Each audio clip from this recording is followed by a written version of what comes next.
Gurav classes चॅनलमध्ये सर्वांचं स्वागत. चॅनलला नवीन असाल तर चॅनलला सबस्क्राईब करा. व्हिडिओ आवडला तर व्हिडिओला नक्कीच लाईक करा. बेल आयकॉनला ऑलला अलाउजला क्लिक करा, जेणेकरून व्हिडिओचे अपडेट तुम्हाला येत राहतील. काही प्रतिक्रिया असतील, काही शंका असतील तर कमेंट बॉक्समध्ये जरूर नोंदवा. प्रत्येक कमेंटचा रिप्लाय माझ्यातर्फे दिला जाईल. तर पहा, आपण 11वीचा युनिट्स आणि मेजरमेंट हा टॉपिक स्टार्ट केलेला आहे. आपण पाहिलं युनिट्स म्हणजे काय, मेजरमेंट्स म्हणजे काय, फिजिकल क्वांटिटी म्हणजे काय. आपण काल फंडामेंटल युनिट पाहिलं, फंडामेंटल क्वांटिटी पाहिली. There are 7 fundamental unit. त्यानंतर त्याचबरोबर 2 सप्लिमेंटरी युनिट आहेत, बरोबर आहे. तरी आपल्याला जी स्टडी करायचा आजच्या व्हिडिओमध्ये तो आहे प्लेन अँगल आणि सॉलिड अँगलच्या बाबतीत. स्टडी कशाचं करायचं आपल्याला? Plane angle and solid angle.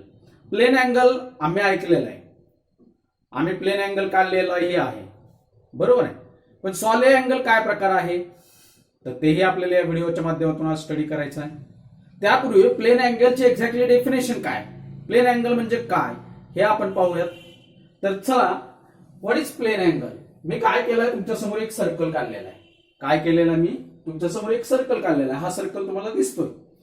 या सर्कलमध्ये तुम्हाला असं लक्षात येतं की सर्कल आहे म्हणजे साहजिक रेडियस असणार आहे. ही त्याची रेडियस आहे.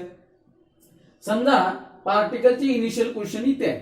एक पार्टिकल काय करतो, सर्क्युलर मोशन फॉलो करतो, म्हणजे असा गोल फिरतो. मग हा पार्टिकल गोल फिरत असताना समजा इनिशियली पार्टिकल या पोझिशनला आहे, तो इथून इथे गेला. काय म्हणतो मी, लक्ष द्या.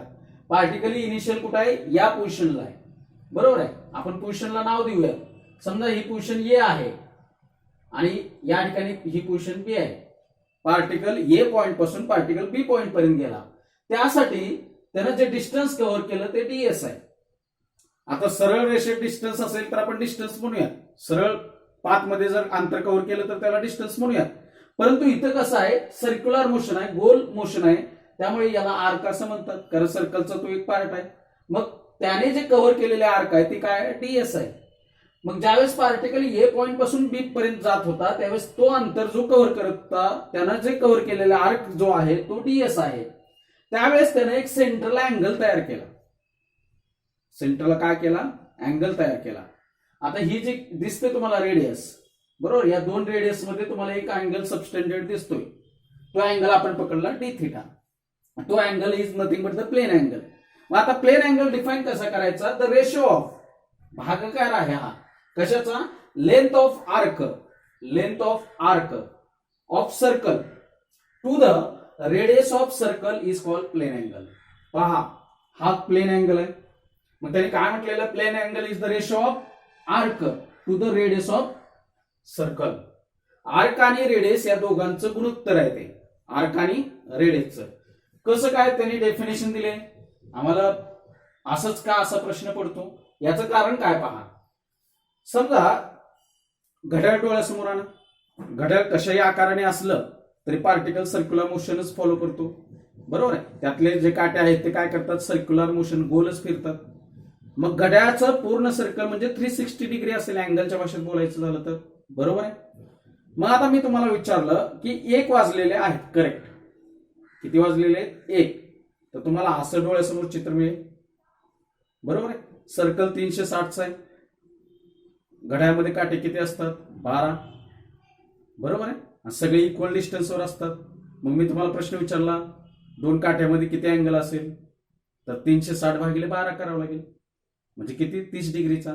म्हणजे 1 वाजले म्हटलं की तुमच्या डोळ्यासमोर 30 डिग्री आलं, बरोबर आहे. 2 वाजले म्हटलं की तुमच्या डोळ्यासमोर 60 डिग्री आलं. 3 वाजले म्हटलं की 90 डिग्री आलं, बरोबर आहे का. मग आता हे का सांगतो मी, कारण इथे आपल्याला असं म्हटलं की जो अँगल तयार होतो सेंटरला, तो आर्क भागिले रेडियस या दोघांचं गुणोत्तर आहे. आता आर्क भागिले रेडियस याचं गुणोत्तर कसं काय, हे आर्क जेवढी मोठी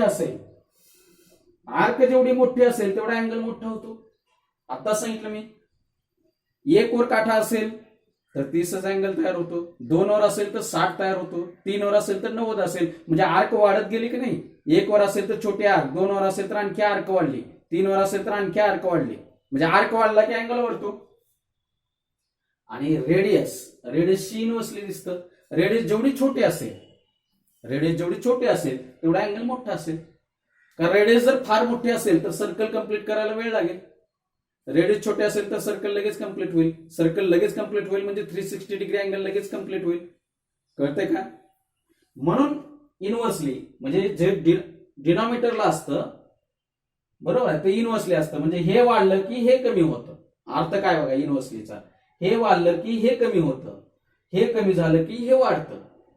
आणि डायरेक्टलीचा अर्थ काय, हे वाढलं की हे वाढलं, हे कमी झालं की हे कमी. आपले आर्क वाढले की अँगल वाढतो, आर्क कमी झाले की अँगल कमी होतो. रेडियस जेवढी मोठी घ्याल तेवढा अँगल छोटा. रेडियस मोठी घेतल्यानंतर सर्कल कंप्लीट करायला वेळ लागतो. म्हणजे एक राऊंड 360चं होतं मान्य, परंतु छोटी रेडियस घेतली तर त्याच वेळेस याचा एक राऊंड कंप्लीट होईपर्यंत याचे 2 ते 3 राऊंड होऊ शकतात. म्हणजे अँगल 3 पट होऊ शकतो. म्हणून रेडियस जेवढी मोठी असेल तेवढा अँगल छोटा, आर्क जेवढी मोठी असेल तेवढा अँगल मोठा.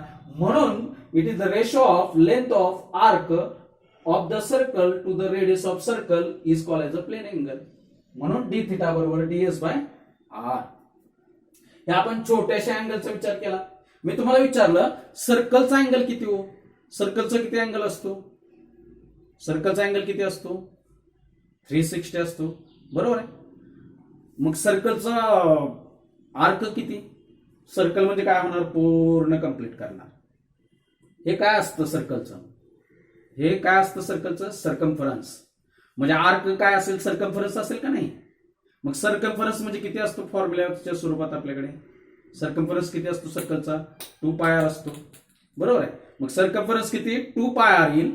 मग जर सर्कम्फरन्स 2πr आला तर पूर्ण सर्कलच्या बाबतीत बोलतो मी, पूर्ण सर्कलच्या बाबतीत त्यावेळेस अँगल थिटा असेल. इतर डी थिटा होता कारण छोटासा अँगल होता, डी फॉर स्मॉल. आता पूर्ण सर्कलचा अँगल आपण थिटा पकडू त्यावेळेस आर्क किती आहे 2πr, रेडियस आरच असेल. रेडियस बदलणार आहे का सर्कल कंप्लीट झालं म्हणजे रेडियस तीच आहे. सर्कलला रेडियस कशी असते कॉन्स्टंट असते. मग पूर्ण सर्कलचा अँगल ज्यावेळेस मी विचार करतो त्यावेळेस थिटा बरोबर काय असेल 2πr by R. R R get cancel. Theta बरोबर किती येतो 2π. 2π इज नथिंग बट काय हो पाय म्हणजे किती असते 180 म्हणजे 360 डिग्री. म्हणजे सर्कलचा अँगल किती असतो 360 plane angle. Is it correct. म्हणून the ratio of length of arc of circle to the radius of circle is called as a plane angle. समजलं, लक्षात आलं, ठीक आहे. आता आपल्याला बघायचं सॉलिड अँगल.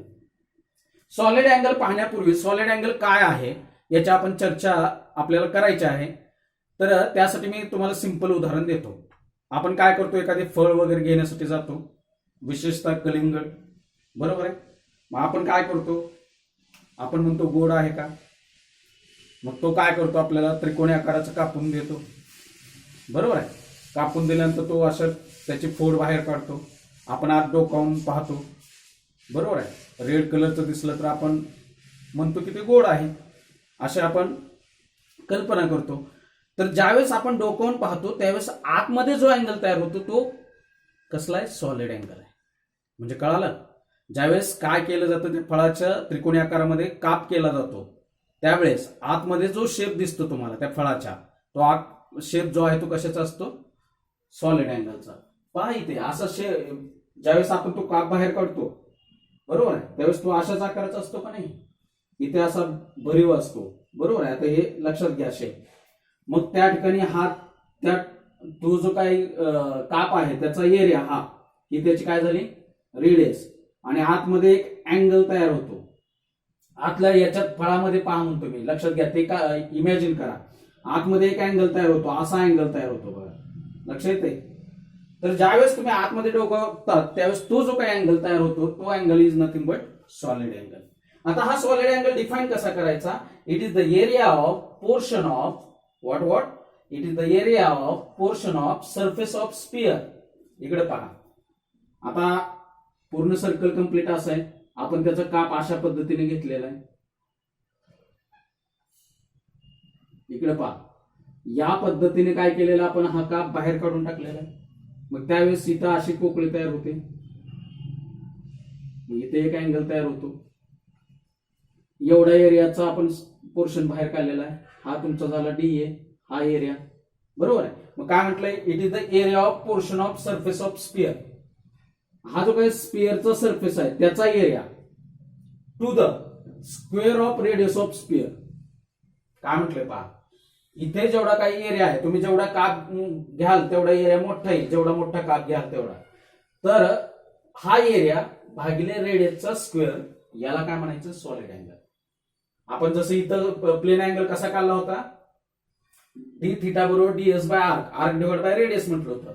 आता इथं मात्र काय म्हणतो आपण, it is the area of portion of surface of sphere to the surface of radius of sphere to the square of radius of sphere, असं काय म्हटलंय. तर पहा इथे काय घेतलं होतं, डीएस घेतलं होतं, कारण एवढाच भाग होता. पण आता इथं डीएस नाही, आपण अशा पद्धतीने काप घेतोय, म्हणून इथं एरिया आला, म्हणून डीएस ची जागा कोण घेतली, डीएन. रेडियस या साईडनं एक आणि या साईडनं एक असा पोर्शन कट करावा लागतो आपल्याला, म्हणजे आर इंटू आर काय येतं, आर स्क्वेअर. म्हणून it is the area of portion of surface of sphere, म्हणजे हा area, to the square of radius of sphere. आणि या ठिकाणी याला अप्पर केस मध्ये ओमेगा असंही म्हणतात, ओहम असंही म्हणतात.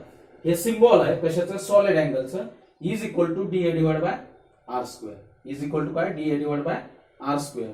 युनिट इज स्टे रेडियन, हे या सिम्बॉलने दाखवतात. पहा युनिट काय याचं, स्टे रेडियन. लक्षात ठेवा, प्लेन अँगलचं युनिट डिग्री सेल्सिअस असतं आपल्याला माहितीये, पण सॉलिड अँगलचं युनिट लक्षात ठेवायचं stay radian, denoted as ohm किंवा अप्पर केस मध्ये ओमेगा. ठीक आहे, तर या पद्धतीने याचं सिम्बॉल आहे. मग मी तुम्हाला विचारलं पूर्ण सर्कलचं किती असेल हो, तर या जागी हे असं लिहावं लागेल, कारण आता छोटस होतं, पूर्ण सर्कलचं म्हणजे मोठं असेल. पूर्ण एरिया काय असतो सर्कलचा, सर्कलचा एरिया काय, स्क्वेअरचा एरिया काय, 4 pi R square divide by R square, बरोबर आहे. आर स्क्वेअर गेट कॅन्सल, काय राहतो 4 पाय स्टे रेडियन, हे युनिट आहे हा, 4 पाय स्टे रेडियन. म्हणजे लक्षात घ्या हे दोन सप्लिमेंटरी युनिट आहेत, plane angle and solid angle. कशाचे, आपले फंडामेंटल जे युनिट झाले त्याचे हे सप्लिमेंटरी युनिट आहेत, plane angle and solid angle. तर plane angle, the ratio of length of arc of circle to the radius of circle is called as a plane angle. Solid angle, it is the area of portion of surface of sphere to the square of radius of sphere. हा झाला solid angle, याचं unit stay radian, याचं unit degree Celsius. Okay, लक्षात आलं. Okay, thank you.